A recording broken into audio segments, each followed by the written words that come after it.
This is a fact that almost no woman ever hears straight from a guy, and one that maybe not everyone is prepared to acknowledge openly. We don't bond through reason, we bond through emotions. It's not centered on looks, social standing, or getting every step perfect. It's tied to those hidden mental switches that even C.G. Jung explored, ones that spark deep reactions in our subconscious. And once they're flipped, missing you hurts worse than any quiet gap. This isn't some illusion or gimmick. It's real emotional psychodynamics, a bond type most folks never grasp because they're stuck in texting games and pickup routines. But when a lady triggers this chain without even realizing it, the guy starts daydreaming about her during his job. He wakes up recalling her, falls asleep hoping for a note. If you've ever wondered why certain dudes just can't shake you off, even if it seemed like a casual hookup, the key lies in these 5 switches. And mastering them means you stop chasing and become the lady he senses deeply but can't quite describe. Here's a confession few guys dare to voice and almost no woman hears plainly. We don't link up with those who flatter us, we link with those who truly see us. Not for our exterior, rank or talents, but for the hidden bits no one else spots. The tiny motives tucked behind our actions, the clues that expose our true selves, even in quiet moments. The initial mental switch that hooks a man emotionally to a woman isn't about trying hard. It's about reflection, what he glimpses of himself around you. Jungian theory labels this projection, where we subconsciously spot our own traits in others. Those scarce instances when he thinks this person actually got me are incredibly uncommon.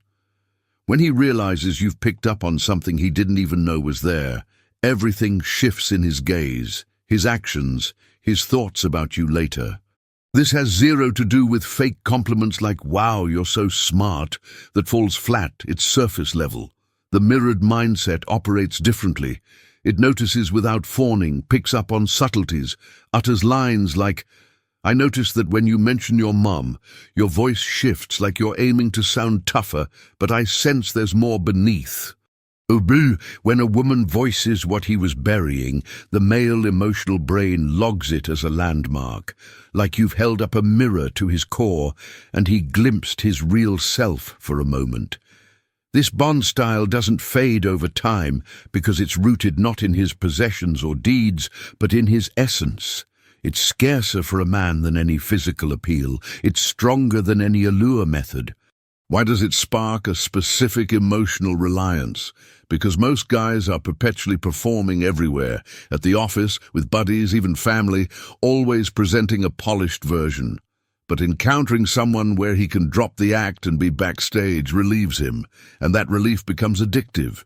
You turn into an emotional anchor without trying. He might pull away, justify it logically, distract with others, but he returns. That's why a man often falls not for the hottest woman in the room, nor the wittiest, nor the flawless one. He falls for the one who made him experience something unprecedented, being deeply noticed without asking. And here's the key nuance. This skill doesn't come from straining. It stems from being there fully. You don't need to study him or dissect his words. Stay completely in the now.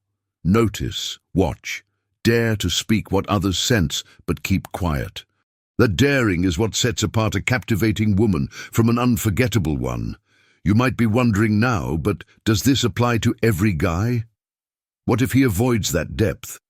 The answer, if he shies away, you've already succeeded. Because if he's not open to that mirror, he's not the kind for a genuine link, and you dodge wasting weeks, months, or years chasing visibility from someone too busy evading himself. But if he's open, you'll spot it in his eyes.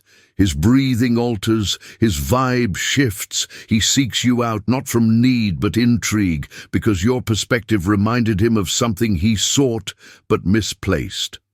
That's where it kicks off, when you quit striving to be fascinating and start genuinely fascinating yourself. This is trigger number 1, the reflective mind, the woman who spots the man he forgot he was.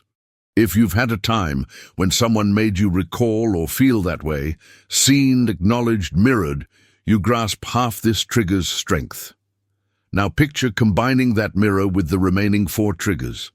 If this insight hit home, envision grasping the other 4. And if you want to keep unlocking this awareness, stick around here. The next trigger covers what drives him to care, even without knowing why. Plenty of women make a quiet but crushing mistake trying to bond emotionally with a man. They push him to open up. What truly ignites the emotional tie is when he senses a natural pull to look after you without prompting. It sounds backward, but it's straightforward. Men don't deepen bonds because you make room for their words. They do when they unintentionally notice you have an inner world too. Not a damaged one begging for fixes, but a genuine one with shades, uncertainties, quiets, and grace. This emotional switch is quiet. It often goes unnoticed until sparked. It doesn't show in straight talks or big scenes. It emerges in minor instances, in a stray comment, a wavering glance, a choice to not push closeness, but let it unfold. Psychologically, it's termed reverse vulnerability.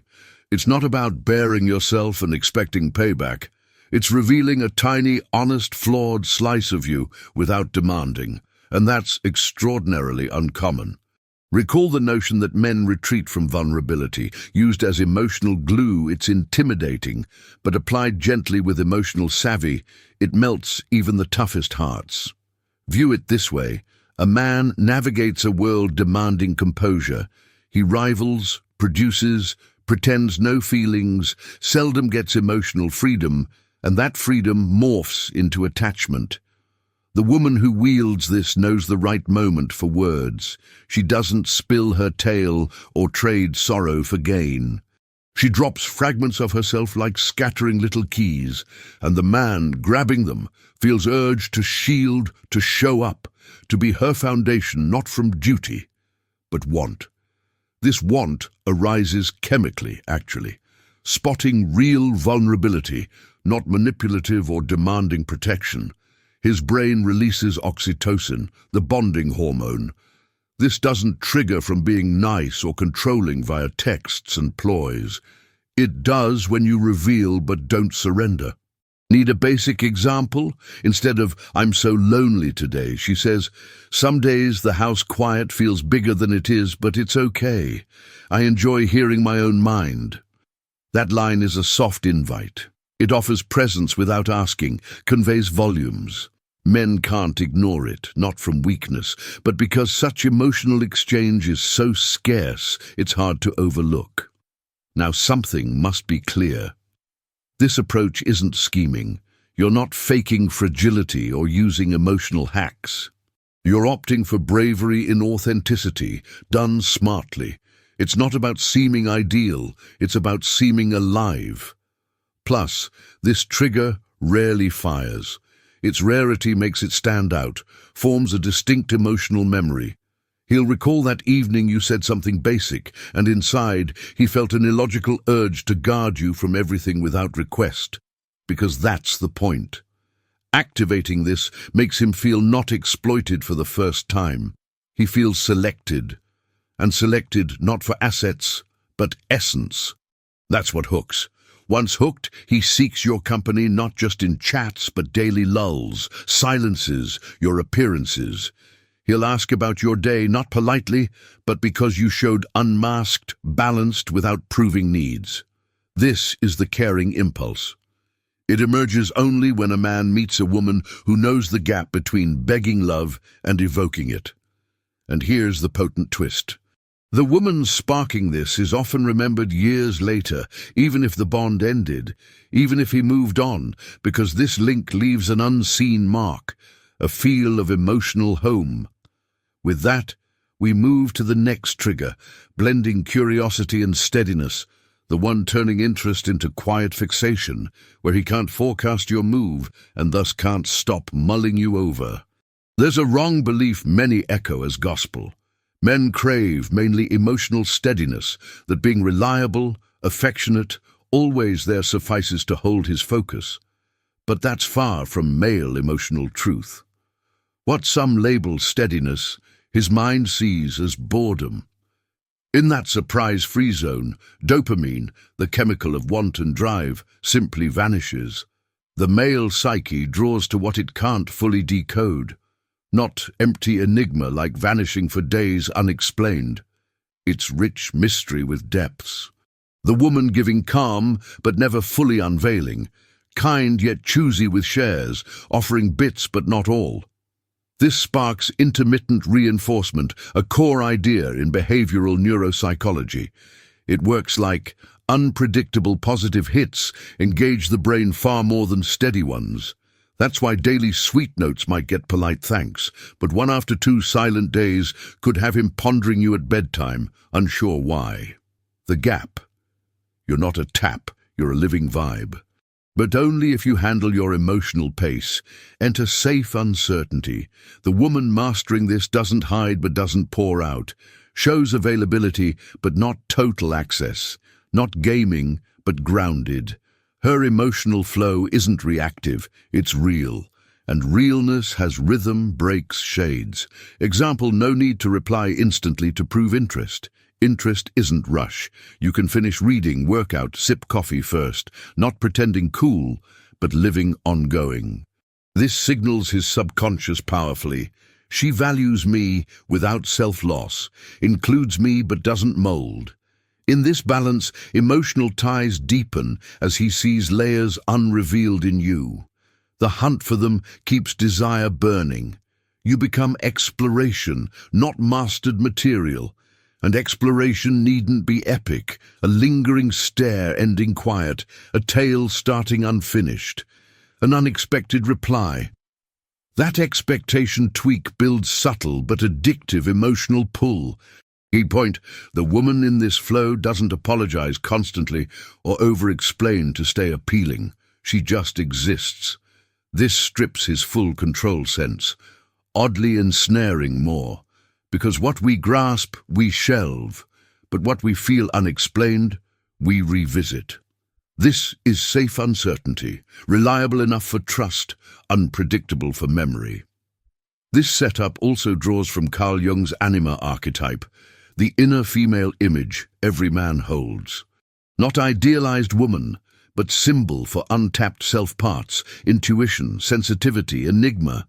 When a woman taps this, not logically but emotionally, she links to his deep unconscious. He doesn't get it but feels, and feelings pursue.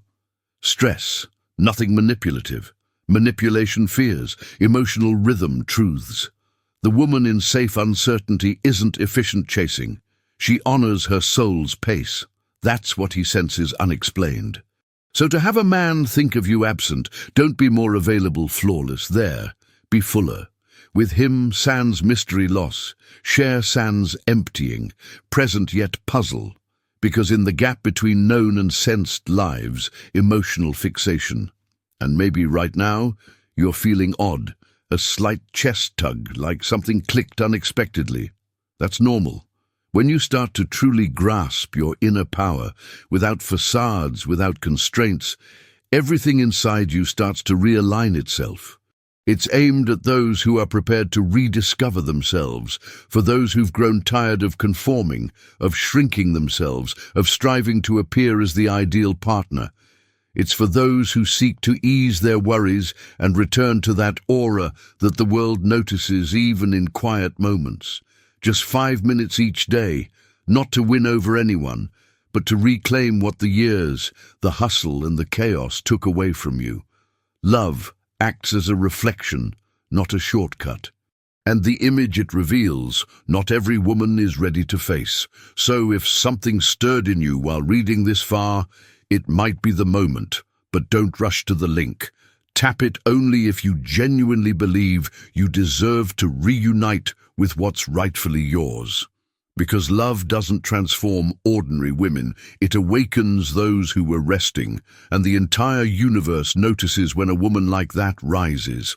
If this section sparks something in you, share below an experience you've had that lingered in your thoughts for many days. And of course, If you haven't subscribed yet, do it now, since the next trigger is that instant he can never erase from his mind. It's not when the woman declares her love. It's not when she admits she's fallen hard. It's not when she gives public compliments or showers him with shows of affection. The instance that etches into a man's spirit is the one where he senses he's the choice of someone who invites freely, not one who begs. This is the fourth psychological trigger and possibly the most counterintuitive of them all. Most women have been taught to think that being constantly accessible, there every moment, replying instantly, making room, giving up plans, and revolving around the bond is what builds the connection. But in the male psyche, particularly one craving depth, this over-availability triggers an ancient warning. She relies on me and I can't let her down. This form of emotional strain, even if understated, doesn't create bonding, it breeds exhaustion. Now, when he encounters a woman who has what Jung would describe as her own core, a self with its separate path, he doesn't feel the burden of demands. He experiences the joy of being welcomed. There's no attachment stronger than the one born from respect for a free woman who selects us every day, even with every reason to walk away. This woman doesn't justify vanishing for a few hours, doesn't share her whereabouts, doesn't answer everything immediately, doesn't send updates on her every move. And not because she's playing games or pushing boundaries, but because she's thriving, engaged, full of elements that define her essence. She has practices, has emotional patterns, has quiet times that don't demand replies. And this, for a man used to relationships where he had to uphold the emotional framework, is incredibly addictive. The method for this trigger is called self-orbit. When your existence is adequately filled with purpose, joy, and tranquility, the partnership becomes growth, not dependency. He notices this in the small things, sees that you don't vanish, but neither do you revolve around him. You show up with fresh stories, not with demands, discuss ambitions, not just emotions, share ideas with excitement without seeking approval, and this slowly builds an emotional link. She's unique, she has her own realm, and still lets me in. That's where a subtle yet strong shift begins. He starts reaching out, asks, "How was that yoga session you talked about?" Sends a note, "Thought of you today. Everything okay?" And none of this stems from feeling needed. It's from genuine respect. Silent respect is the initial stage toward lasting attraction. Now it's crucial to grasp one point. Freedom isn't coldness, isn't emotional detachment, isn't lack of interest masked as adulthood. Emotional freedom only addicts when paired with real warmth. You can be a woman with captivating energy and still not yield to every request, not be always available, not sacrifice your realm for anyone. In fact, it's precisely by preserving this realm that you become irresistible. Picture a garden. A man walks in and spots a woman seated reading, surrounded by blooms. She doesn't rush over, lifts her gaze, smiles, and returns to her pages. He realizes he can join, but also sees that before him she was content, and his arrival there is an addition, not rescue. This garden is your existence. The more attention it gets, the more it draws people in, and the more vibrant, the more it stirs in the right man these emotions. I want to be in this space, and I don't want to ruin it. This is the gateway to freedom. It's not about absence. It's about chosen presence. You decide when to engage, how to engage, and with whom. Not because you're scheming, but because you value yourself. And when he sees this, he doesn't feel you're unattainable. He feels you hold worth, and recognized worth is what maintains lasting emotional imprints. This is the fourth trigger. The woman who doesn't require him, but selects him effortlessly, becomes unforgettable. She doesn't create burden, she sparks longing. And if you're still here and sense that this section spoke straight to some aspect of you that's weary of chasing, it could be time to shift gears and start centering on yourself. Because it's the worthwhile men who spot this. Desperation doesn't draw them. What draws is the core. And if this material helped remind you of that, hit like. There are so many trying to love without knowing their own emotional foundations, but you're here nurturing yours. This alters everything. There's a kind of woman you don't spot immediately. She's not the loudest, nor the most skilled at allure. Doesn't need to burst into the room announcing herself or over-explaining. But when she arrives, something shifts, as if the atmosphere eases up, as if, for a few seconds, the world's turmoil slows just because she's present. And the oddest part, men sense this before they can explain it. Can't label it. They just know that near her, they breathe deeper. This is the fifth trigger, the rarest, the strongest, the quietest. It's the point where a man craves your company not for consumption, lust, or pride. He craves you because beside you, he experiences something unique elsewhere. Calm, but not the dull calm of boring routines. It's the calm from emotional release, the area where he can be complete, including the sides he hides. Contrary to what many claim, what truly holds a man isn't endless challenge, nor the rush of unpredictability. That might draw but doesn't endure. What endures is that uncommon zone where he doesn't have to vie, act, or keep balance, where he can simply be without explaining, where he's not the provider, the tough one, the unbreakable, where he doesn't need every solution. It's exactly in this emotional setting that the link shifts from want to healthy reliance. Emotional affirmative. This is the model of the sanctuary woman.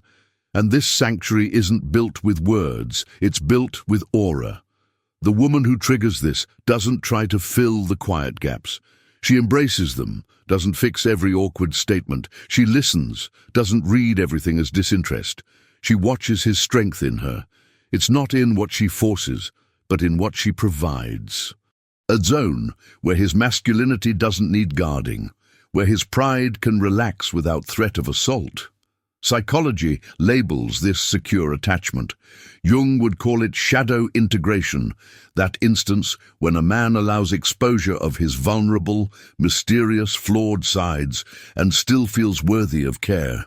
But this only occurs around a woman who isn't frightened by emotional depth, a woman who's navigated her own depths and thus doesn't need to manage his. Need to state clearly this isn't achieved with platitudes. It's not about constant availability or silent acceptance of all. Don't mix calm with inaction. The real sanctuary is one that gives shelter, but also boundaries. One that's steady without hostility. One that welcomes without letting lines be crossed. The woman embodying this space carries a clear emotional code. You can be here, but I am here too. You might wonder how this plays out in reality. And the answer isn't in one behavior, but in blending three emotional actions. First, you build true listening, the kind that hears past words and catches feelings, even in stillness. Then you nurture inner steadiness, that presence that doesn't respond to everything, that doesn't see all as danger, that doesn't stay on guard. Finally, you learn to give room. Not the room of icy distance, but the room from one who knows closeness needs breathing space, not smothering. When a woman masters this, she unlocks the most concealed trigger of all, the one that can make him stop seeking comfort elsewhere, because in her he finds comfort. And I'm not referring to physical comfort, nor diversion. I'm talking about mental ease that arrives when he feels he can unwind. And when a man discovers this calm, he doesn't transform. He might still be scattered, proud, even a bit childish, but his body, his unconscious, marks this woman as his base. And he returns, always returns. It's right at this video spot that most women feel something unique. Some stay silent, others get moved, because for the first time they grasp that the key isn't pursuing harder, alluring more, or being the most fascinating. It's knowing how to foster within yourself an energy field that's irresistible. And this isn't learned via tactics, it's learned deeply. This is trigger number 5, the quiet haven, the space where the man at last feels he can be whole and still be cherished. When you spark this trigger, he doesn't crave you because he needs you to recharge. He craves you because beside you he can simply be, and that's too scarce to forget. If this material touched you somehow, not as a gimmick, but as reality, subscribe here, because men don't get hooked on the woman who dazzles, but on the woman who moves them. Have you noticed that the harder we try to grasp love, the more it slips through our fingers? Maybe because true love, real love, doesn't emerge from strain, it emerges from the harmony between what you feel and what you allow yourself to feel. Jung stated that what we reject in ourselves controls us, and that's precisely where most get lost in trying to win someone over, when the initial move has always been reclaiming oneself. I saw this unfold with a woman. Seasoned, sharp, passionate but drained. She told me something I'll never forget. I know what it's like to be wanted, but I no longer know what it's like to feel. That statement stuck with me for months. Knowing what it's like to be wanted, but not knowing anymore what it's like to feel. That line stayed with me for months because it's precisely what many women past 30 go through. They've mastered handling alone, holding it all, directing every move, and unknowingly started disconnecting from what made them captivating. The aura, that unseen force that doesn't beg, doesn't demand, doesn't plead, just exists and can't be overlooked.